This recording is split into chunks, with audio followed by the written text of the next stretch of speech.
ድምጽ ሓፋሽ ኤርትራ ድምጽ ሓፋሽ ኤርትራ ካብ ሰነዳት ታሪኽ ክትፍትሽ ከላ ክቡር ፕሬዝዳንት ኢሳያስ አፈወርቂ አበገደስ ዕለታት ታሪኽ ሃገርና ካብ ዘስምዖ ሓያልን ዓሚቕ ትርጉሙ መግለጺ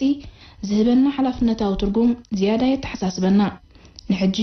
በመጀመሪያ በኮሎኔል መንግስቱ ኃይለ ማርያም እንታይ ተባሂሉ ከም ዝነበረ ከነስማዓኩም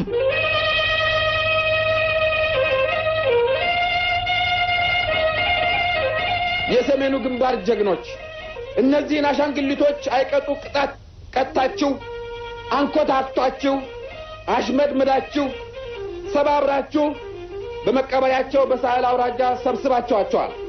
ዛሬ የሚቀራችሁ አፈር ማልበስ ብቻ ነው።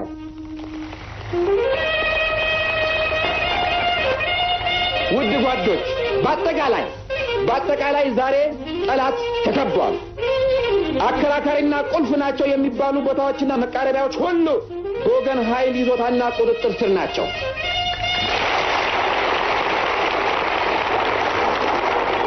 ወሳኙ ማቃታችን የሚሰነዘረው እንደወትሮው ከአንድ ወይም ከሁለት አቅጣጫ ብቻ ሳይሆን ከሰባት በላይ በሆኑ ቦታዎችና አቅጣጫዎች በአንድ ጊዜና በአንድነት ነው።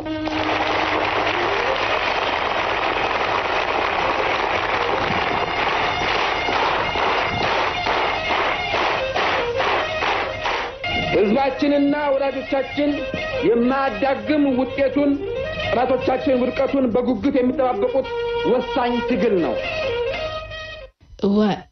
እዚ መደረ መንግስቱ ኃይለ ማርያም ቅድም ዛዛም ኪናትን ህድማን ዚምባብዌን ኣብ ዝነበረ እዋናት ዝተሰምዐ ድምጽ ፈኸራን ዳንኬራን ነይሩ። ድሕሪ ሰማዕናዮ ኣገራምን ኣቃላዕን መደረውን ነይሩ። ኣብ ቅድሚ ህዝቢ ኤርትራ በኣካል ተረኺቦም ካብ ዝመደሩ ዘረብኦም ተጻሕፈሉ ቀለም ከይነቐጸ ሃገር ወሪሮም ህዝቢ ብሕብሪ ዓይኑ ከይተረፈ ኣባሳቢሶም ዘባረሩ ንልዕሊ 20 ዓመት ንኤርትራና ንድሕሪት ዝመለሱ ንሃገርና ኤርትራ ምስ ማሕበረሰብ ዓለም ብምሽራኽ ብኩናት ክትፈርስ ብእገዳ ክትሕመስ ብምንጻል ክትድምሰስ ዝጻዕሩ ገበርቲ እከይ ሓቀኛ ንኽመስሉ መራሕቲ ወያነ ድሕሪ ረፈረንደም ኣብ ቅድሚ ህዝቡን ከምዚሎም ነይሮም ቅድሚ ኣስታት ሓደ ወርሒ ቢሉ ኣብ ቅድሚ ዓለም ሬፈረንደም ኣካይድኩም ድሌትኩም እንታይ ምዃኑ ዝጠራጠር ሰብ እንተደኣ ነይሩ ድሌትኩም እንታይ ምዃኑ ኣረጋጊጽኩምሉ ድሌትኩም ነጻነት ምዃኑ ደርጋ ሙሉ ድምጽ ክባል ዝካል መንገዲ ገሊጽኩም ዓለም ሰሚዕኩም ዓለም ተቐቢልኩም ድሌትኩም ሰሚሩልኩም እንኳዕ ድሌትኩም መስመረልኩም ሓደ ምዕራፍ ናይ ታሪኽ ህዝቢ ኤርትራ ሎሚ ይዛዘመሎ ይሕጸሎ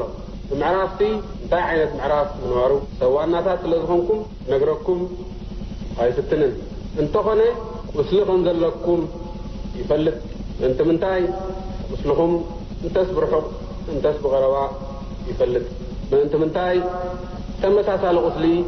ኣብ ዝባነይን ዝባን ጥፈይን ከም ዘሎ ይፈልጥ እዚ ዝሓለፈ ምዕራፍ ረስዕዎ ይብለኩምን ዝርሳዕ ነገር ኣይኮነን ትምህርቲ ስለ ዘለዎ ግን ቁስልና ክንሓክኽ የብልናን ቁስልኹም ክትሓኩ ይብልኩምን ተወዲዩሎ ከክፉ ተጸይቁ ተቐቢሩሎ ክቡራት ሰማዕትና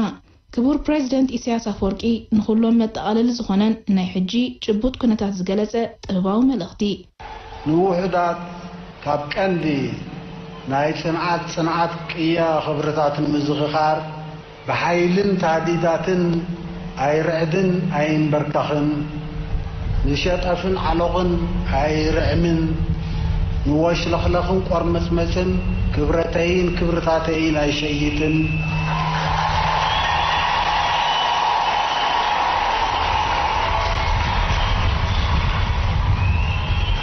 ተጸበበ ኣይጭነቕን ተተረረ ኣይስነፍን ሰሪሐ ኣይደክምን ረሃፀይን ደመይን ህይወተይን ኣይበከኽን ክሳብ ዕላማ ዝጭብጥ ኣይሕለልን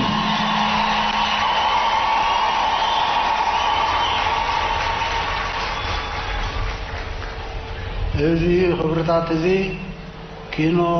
እምነትን መብጽዓን ኣባይታ بجبر تدጋጊሙ ዝተመስከረ ሕላገታት ባህሪ ህዝቢ ኤርትራ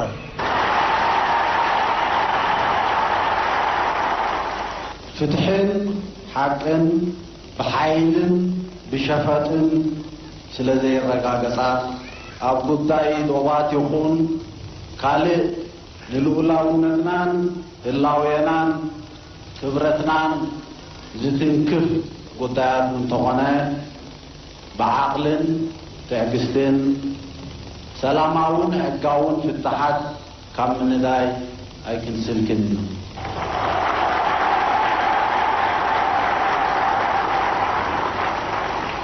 بجهران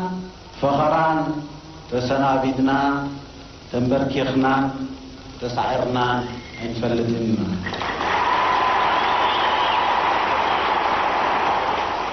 زفكرون زتجاعون سلازرعان سلازرابرنالون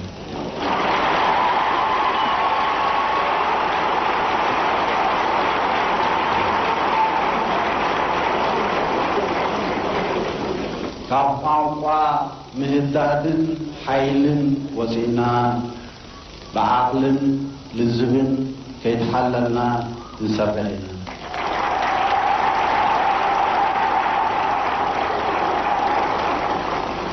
حقا فتحن من ترى حزبتات إرتران إثيوبيان كم زعوتان زبلتان ذات أمان سلام كسفن كم نقونها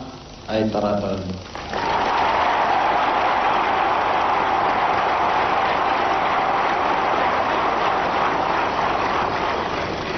سمعتنا بمبصعنا نحضرهم يتبسوا عوض نحفاش